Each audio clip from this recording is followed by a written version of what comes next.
Being liked is overrated, and it's one of the most common false idols you can have.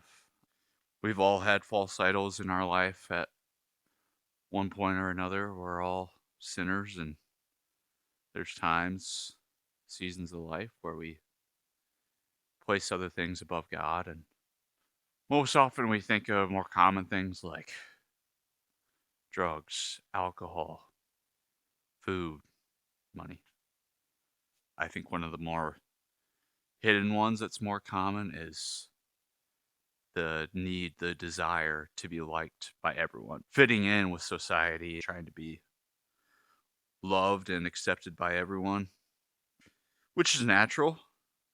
It's natural to we want to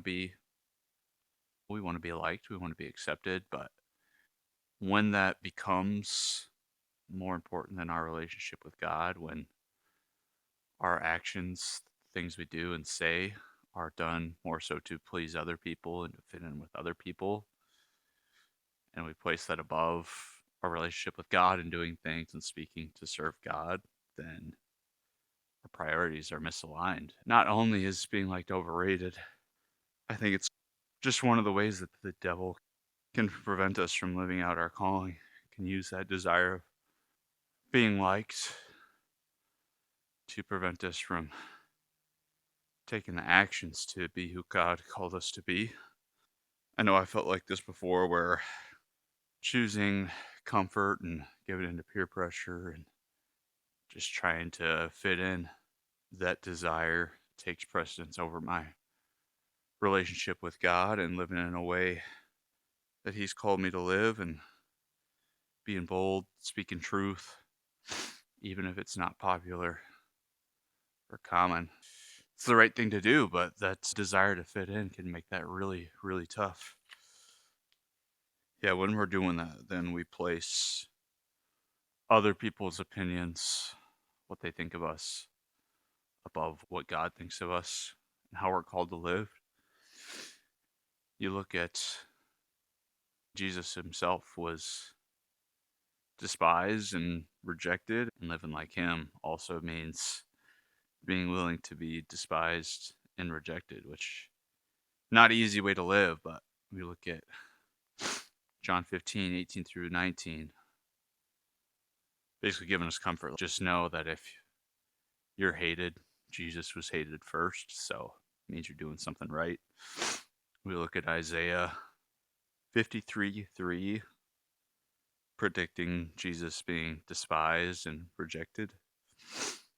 Even though he was the perfect man, loved everyone, he was still hated. So I guess I've just realized that if I'm trying to be more like Jesus, if we're trying to be more like Jesus, then shouldn't being despised, rejected, not fitting in by everyone, not by all people certainly, but we should not only expect that, but welcome that. It's just part of being a Christian. Part of it doesn't mean life is going to be easy. It's going to bring in suffering and persecution, but that should be expected if you're being bold in your faith and being truthful, because as much as we want to be, the whole world does not live by the same standards and beliefs. And so when you're being spiritually bold and living out truth, it's going to invite in opposition, but it's just a sign you're on the right path. So expect it and welcome it. At the end of the day, being liked is overrated. It's fleeting, not truly satisfying. I think it matters more what God thinks, what those who truly know you and love you think, those in your closest circle. Their opinions certainly matter, but those who don't know you as well, especially with social media, people you've never even met, who cares what they think, man? Just let go, surrender that need to be liked, that desire to be liked, give it to God, and then just step into who and what He's called you to be. Being bold, speaking truth, even if it upsets some people. Still doing it in a way that's loving and inviting, but at the end of the day, there's just going to be people who no matter what you do, no matter what you say. They're not going to like you or what you have to say, and that's okay. Let go of that. If you experience that hatred, rejection, being despised, shut out, not fitting in, just know that Jesus lived the same way and he calls us to live the same way. So just know you're on the right track. Keep doing what you're doing. Keep being bold. If you feel that opposition, just keep going. Keep doing what you're doing.